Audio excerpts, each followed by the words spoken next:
भारत के जो minister for external affairs हैं वो इतनी एग्रेसिव लैंग्वेज क्यों यूज कर रहे हैं? डॉक्टर जयशंकर बड़ा टफ है वे ऑफ इंडियन नेशनलिज्म, जिसमें जाहिर बात है इंडिया को फायदा होता है। जब विदेशी लोग यही षड्यंत्र भारत के विदेश मंत्री एस जयशंकर के सामने चलाते हैं तो उन्हें तर्क के साथ तमाचा भी मिलता है। ऐसा ही कुछ जर्मनी में हो रही म्यूनिख सिक्योरिटी कॉन्फ्रेंस की बैठक में हुआ। एक पैनल डिस्कशन में भारत के विदेश मंत्री एस जयशंकर और अमेरिकी विदेश मंत्री एंटनी ब्लिंकन मौजूद थे। इस पैनल डिस्कशन में विदेशी महिला पत्रकार नफरत से भरा एक घिसा पिटा सवाल लेकर आई। इस महिला पत्रकार का मकसद जवाब नहीं बल्कि विवाद खड़ा करना था। अमेरिकी विदेश मंत्री एंटनी ब्लिंकन के सामने इस महिला पत्रकार ने एस जयशंकर से सवाल पूछा कि आप अभी भी रूस से तेल खरीद रहे हैं। क्या रूस से तेल खरीदने का असर भारत और अमेरिका के रिश्ते पर नहीं पड़ा? आपका जो मन करेगा क्या आप वही करेंगे? यानी ये सवाल पूछकर ये महिला पत्रकार विदेश मंत्री एस जयशंकर और अमेरिकी विदेश मंत्री एंटनी ब्लिंकन को लड़वाना चाहती थी। लेकिन इस बार विदेश मंत्री एस जयशंकर ने जो जवाब दिया वो ये महिला पत्रकार सालों तक नहीं भूल पाएगी। जयशंकर ने कहा कि आपको दिक्कत या समस्या क्या है? मेरे पास तेल खरीदने के कई विकल्प हैं।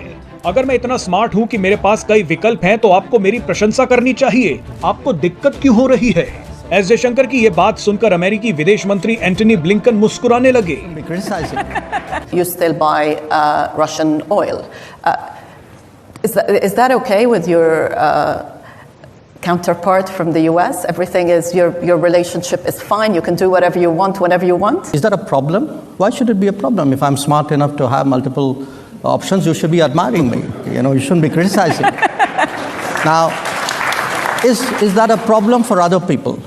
I don't think so. I don't think so, certainly in this case. America shut up गाल इंडिया उन्हें देता है। क्यों देता है? क्योंकि वो ये जानते हैं कि हम देने की पावर रखते हैं और हमारे इस तरफ यही जानते हैं कि अमेरिका से हमारी खराब होगी, हमारी रोटी बंद हो जानी है। जिस कंट्री में आप जाए उसकी जो है ना आईटी जो है ना वो बैक बोन्स में इंडियंस बैठे हुए हैं, ठीक है।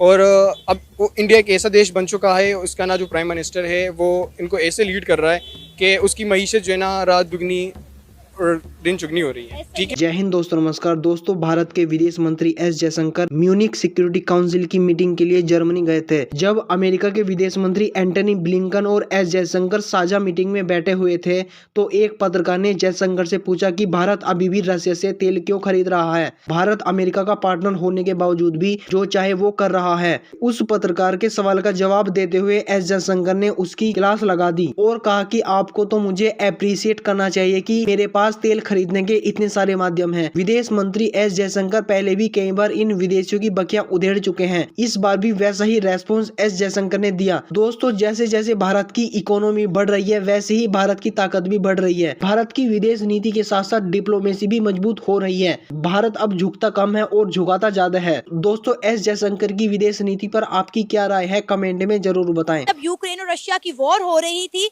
तो इंडिया को अमेरिका ने मना किया कि आपने रशिया से तेल नहीं खरीदना। तब भी डॉक्टर एस जयशंकर ने अमेरिका को बोला कि आप कौन होते हैं हमें बताने वाले, हम वही करेंगे जो हमारे कौम और मुल्क के लिए बेहतर है। तो बिल्कुल अभी तो हमारा खैर वो फॉरेन मिनिस्टर ही नहीं पता, हमें इलेक्शन हुए हैं और हमारा फॉरेन मिनिस्टर कौन सा है वो नहीं पता। फॉरेन पॉलिसी जो हमारी वो बिल्कुल नहीं है। इस तरह करके मतलब ये इंडिया तो भाई किसी को भी किसी टाइम भी गवर्नमेंट पे उनके साथ कितना कॉन्फिडेंस है और उनका जो वजीर खारजा है वो वहाँ बैठ के अमेरिका को शटअप कॉल दे रहा है। तो मेरा ख्याल है कि एक रियासत को इतना इंडिपेंडेंट और स्ट्रांग होना चाहिए और हमें भी सोचना पड़ेगा कि हम कहाँ खड़े हैं और हमें कहाँ जाना है और हमने कब आज़ाद होना है और कब अपनी रियासत और अपने इस मुल्क के बारे में सोचना। फॉर एग्जांपल आपको याद होगा बिलावल भुट्टो जरदारी के बारे में उन्होंने कहा था spokes person of terrorism industry, जब वो एससीओ कॉन्फ्रेंस पे गए थे। जयशंकर इज वेरी टफ, हर बात ये कह रहा है। और किसी बंदे से तो मैंने ये भी सुना that doctor Jaishankar is known as India's Kissinger. Henry Kissinger थे ना, इज अ वेरी स्टेट्समैन, ठीक है। वैसे हेनरी किसिंजर का जो इंटरव्यू ओरियाना फलाशी ने अपनी एक बुक थी द इंटरव्यू विद हिस्ट्री में किया है, यू वॉन्ट फाइंड उसकी करेक्ट करेक्टराइजेशन जो है वो कहीं भी नहीं आएगी। सो इंडिया जो है वो कहते हैं कि भाई वो अब एक इंडियन किसिंजर है और एक टर्म बोली जाती है और आई थिंक डॉक्टर जयशंकर भी अपने आप को यही कहते हैं, प्रैग्मेटिक रियलिस्ट, ठीक है। सो हार्ड कोर रियलिज्म पे यकीन करते हैं, लेकिन यह है कि जो जयशंकर साहब ने उन्होंने बात की है, तो उन्होंने पहले भी जो है ना रशिया का जब उन्होंने ये ऑयल वगैरह वहाँ से वो लेते थे, तो उन्होंने कहा था कि भाई हमारी मर्जी, हम लें, हमारे यूरोप के इंटरेस्ट में हो तो वो चीज़ें लें कहीं से, लेकिन हमारे इंटरेस्ट में हो तो हम क्यों ना लें भाई। पर हमारी खारजा पॉलिसी तो बिल्कुल, अभी तो हमारा खैर वो फॉरेन मिनिस्टर ही नहीं पता हमें, इलेक्शन हुए हैं और हमारा फॉरेन मिनिस्टर कौन सा है वो नहीं पता, फॉरेन पॉलिसी जो है हमारी वो बिल्कुल नहीं है। इस तरह करके मतलब ये इंडिया तो भाई किसी को भी किसी टाइम भी वो जवाब देता है। और आप देखें इंडिया की जो पॉलिसीज हैं वो आगे 10-10, 15-15 साल के उन लोगों ने बनाई हुई हैं। अरे वहाँ पे एस जयशंकर ने बैठ के बोला कि आप लोगों को इंडिया को तनकीद नहीं करनी चाहिए बल्कि इंडिया की तारीफ करनी चाहिए क्योंकि इंडिया बहुत आगे निकल गया है। जी बिल्कुल ऐसी ही, बिल्कुल ऐसी ही उन्होंने। और जाहिर इसलिए तो फिर वो अब वो लोग कहते हैं जी मोदी ऐसा है वैसा है, लेकिन माशाल्लाह वो अपने कंट्री के लिए भाई उसने जो कुछ किया, मेरे ख्याल में उनके वो गांधी के बाद जो है ना मोदी ने बहुत कुछ किया इंडिया के लिए। और उसने अपना जो वजीर खारजा वो रखा हुआ है और वो उसने बहुत वहाँ पे इस तरह अच्छी बात की है कि यार इंडिया को मतलब जो है ना आप हमारी तारीफ करो, बनती भी है। मैं ये आपसे कहूँ कि यार तारीफ नहीं बनती, तारीफ बनती है, क्योंकि ये वो मामला इस किस्म का है कि उसने भाई जो है ना फॉरेन पॉलिसी पे बात की और वो उनका वजीर खारजा है। अब आप ये देखें कि पाकिस्तान तो पूरी गेम में कहीं नजर ही नहीं आता, ठीक है, मतलब पाकिस्तान कहीं एग्जिस्ट ही नहीं करता। ये तो हम तो वो कहते हैं ना आज़ाद हुए हैं, बट हम आज़ाद हुए नहीं हैं। हमारी तो वो फॉरेन पॉलिसी तो उसमें किसी में कहीं ना, हम तो अपने जो करीबी दोस्त हैं, हमारे दोस्त हैं, हम उनको नाराज़ कर देते हैं भाई किसी टाइम, कभी कोई बात करके आता है कि वो हमें पैसे भी दे रहे हैं, हमें ऑयल भी दे रहे हैं और इस तरह करके मतलब हमसे वो जो है, लेकिन हम पे उनको जो है ना हमारी खारजा पॉलिसी तो हम उनको जो है ना वो कर देते हैं भाई। अब आप ये देखिए कि इंडिया मजहब को एक तरफ रखकर हर मुल्क के साथ जो अपने ताल्लुकात बेहतर कर रहे हैं। रिसेंटली इंडिया के प्राइम मिनिस्टर नरेंद्र मोदी पहले यूएई का विजिट करके आए, फिर उसके बाद वो कतर गए, अब 20 फरवरी को वो जम्मू कश्मीर का दौरा करने जाएंगे। देखिए उन्होंने मजहब को एक तरफ रखकर जो है वो अपनी फॉरेन पॉलिसीज को बढ़ा रहे हैं, लोगों के साथ ट्रेड कर रहे हैं। क्या कहना चाहेंगे आप इस सारे मामले पर? हम यही कहते रहे कि भाई इंडिया जो है वो उसमें बहुत ज्यादा इंतहा पसंद है, इंडिया के prime minister Narendra Modi anti Muslim है, एंटी इस्लाम है।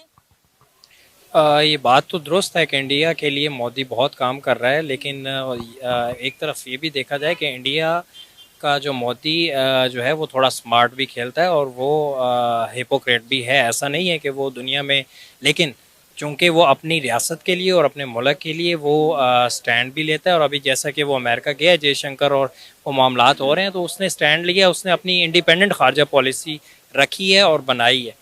तो मेरा ख्याल है कि for their own country they are doing really great. अब आप ये देखें कि कितनी बड़ी बात है कि अमेरिका में बैठकर के अमेरिका को इस तरह से जवाब दे रहे हैं और हमारे फॉरेन मिनिस्टर कहीं चले जाएं तो उनके मुंह से दो अल्फाज ही नहीं निकलते, वो बौखलाहट का शिकार हो जाते हैं। अब देखें ना, रियासत इंडियन जो रियासत है भारत, वो सारा अपनी गवर्नमेंट पे उनके साथ कितना कॉन्फिडेंस है और उनका जो वजीर खारजा है वो वहाँ बैठ के अमेरिका को शटअप कॉल दे रहा है। तो मेरा ख्याल है कि एक रियासत को इतना इंडिपेंडेंट और स्ट्रांग होना चाहिए और हमें भी सोचना पड़ेगा कि हम कहाँ खड़े हैं और हमें कहाँ जाना है।